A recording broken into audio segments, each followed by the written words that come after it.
Hi, I'm back, and today is face day 0 of the 13 moon calendar.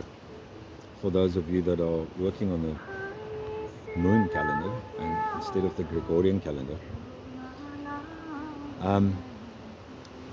I have decided to start a 5-day fast. Today is day 1. It's already evening. I had some tea this morning. I haven't had anything to eat, and I'm still really not hungry because I've got it right in my head, and also my body is actually eating. So let's talk about fasting. Just before we start, please don't attempt a 5-day fast if you haven't done this before. Do some intermittent fasting, read up, make sure your body is fed up with nutrients, and don't just go and do that. It's something you need to really prepare for, and it can really make you sick if you don't do it right. So on day 1,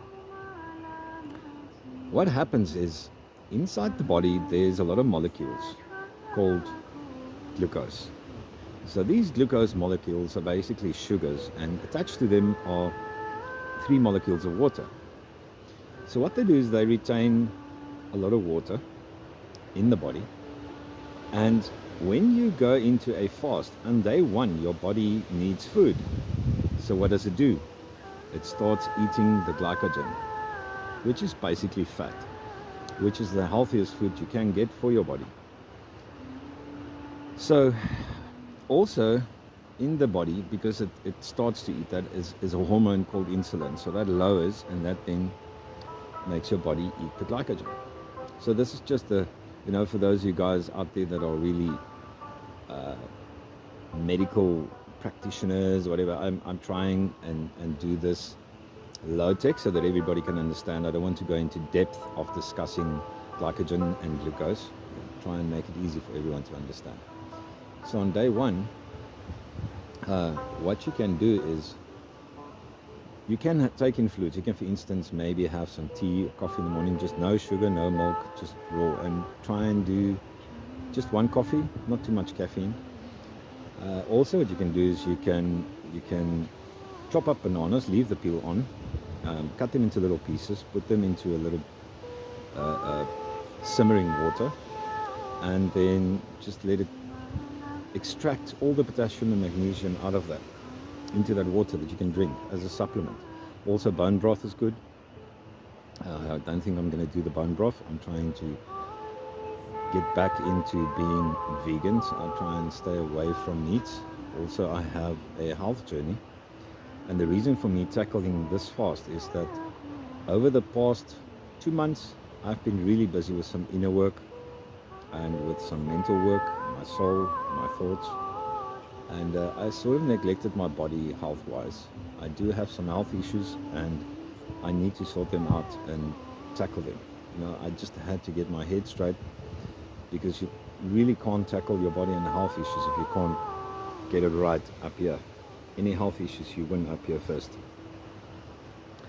So I'm tackling this 5-day fast, and every day I'll bring you a little bit of what the day does and what is happening in that day, and just give you a low-tech explanation of what's going on.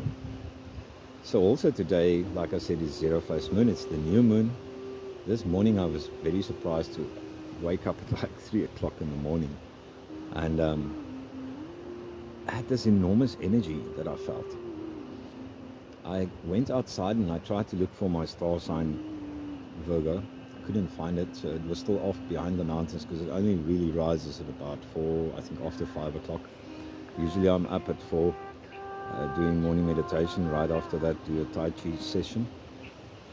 But this morning I went out and couldn't find it, so I took stellarium, and I looked for it, and it was still behind the mountains, but I took a picture, and I realized what was going on. The moon and the sun and Venus, all 3 of them were right there in my star sign. So enormous energy, enormous masculine, feminine energy, and a lot of love energy from Venus. So it got me thinking this morning in my meditation session. Suffering is something that's really inevitable. Everybody gets to know it at some point. But prolonged suffering is something that is your choice.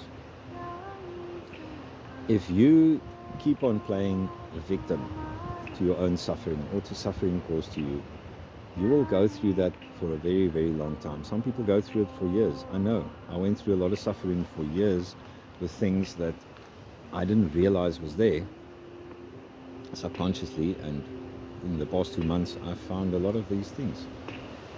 It hurts to work with these things, but that's where healing starts. You know, the best place to start is with yourself. And in the end, any emotion, if you want to look for where the issue is, look at the emotion, whether it's anger, whether it's sadness, whether it's whatever. If it's within you, then that's where the issue is.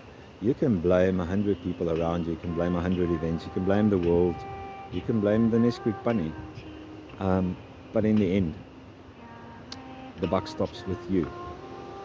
And you cannot expect anyone in this world to be exactly the same as you. You cannot expect anyone to love you the way that you want to be loved, or to respect you the way you want to be respected, or to think like you, because no one person is the same. And that is where the secret lies, is to really truly understand this and to look at things not just from your own perspective. Because when you do inner work, the problem with that is that you stay within yourself and you work with your own soul and your own thing, your own thoughts and a lot of things. But at some point you've got to finish that, and you've got to get out of yourself. You've got to really pull out of yourself, look at yourself from a different perspective, look at yourself from other people's eyes, look at your thoughts, look at your beliefs. And I'm not saying change that for anyone, but you have to understand that no one person thinks the same as you. And we tend to forget that, because a lot of times we just think, and we're just inside ourselves, you know. I don't think really it borders to awareness, because you can be really aware and really present. If you don't know people, it is two things. It's either because you don't really get to know them, or because they don't really show their true colors. People a lot of times are beyond masks, you know. I've managed to remove, I would say, all the masks that I know of through a long period of time, over shadow work over the years. And lately I've removed another mask that I didn't know was there. It was one in relationships. And yeah, it was quite a difficult one to remove. It is subconscious stuff. And really in the end, like I say, we gotta see ourselves from other people's eyes and from their point of view. But the best place to really see yourself is within nature. You can sit with the sunset and ask the sunset what it sees in you. Ask a bird, ask a tree, ask Mother Nature, ask Mama Gaia what she really sees in you and what she feels in you. And once you make that connection with nature, you will start to really see yourself the way that the Creator and Mother Nature sees you. And don't expect anyone else on this planet to ever exactly 100% see you like that. There are people that will come close. But remember, they can only see you this much. People's souls see other souls, but they can't see inside your head. Those filters, you need to let them loose. You need to tell people what you're thinking and what you're doing. Because if you keep a lot of things to yourself, that might seem like lying, but it really isn't. It's just not saying.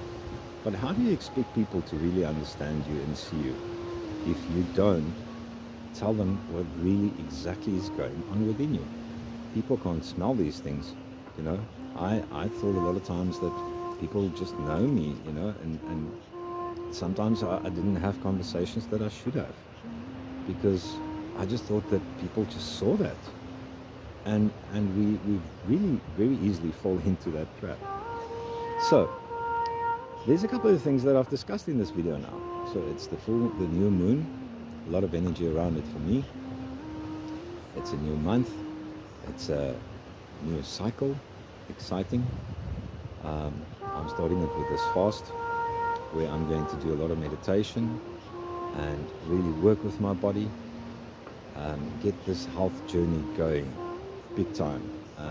I'm kicking it off with this 5-day fast because, like I said, I've neglected my health a little bit over the past month or two, and I'm on it now. It's now really, the other things now, I've got to just wait a little bit. I've, like I said, worked with my inner self and worked with my thoughts, and I really just need to take a little bit of a break there and just focus on my health for a week and just get myself really back on track. Yeah, so I hope all of you have an exciting new cycle for this moon, which is in Libra. And yeah, I wish you all a well week, and I will speak to you tomorrow to tell you about day 2 of fasting and what happens there and when the process of ketosis kick in. So let's talk about that in the next video tomorrow. So for now, I want to tell you guys, have a great evening, and if you don't see me or don't check my video out for the rest, I hope you have a great week. And love in your heart causes suffering to go away. Prolonged suffering is a choice. Keep love in your heart and see yourself from other people's point of view, and just get out of your body sometimes. Don't be self-centered and just think that you are the only one there and that your reality is the only one. There are 8 billion people on this planet with 8 different realities. So keep love in your heart, work with suffering quickly so that it can get over and done with. Make that choice for yourself. I love you. Have a great week. Namaste.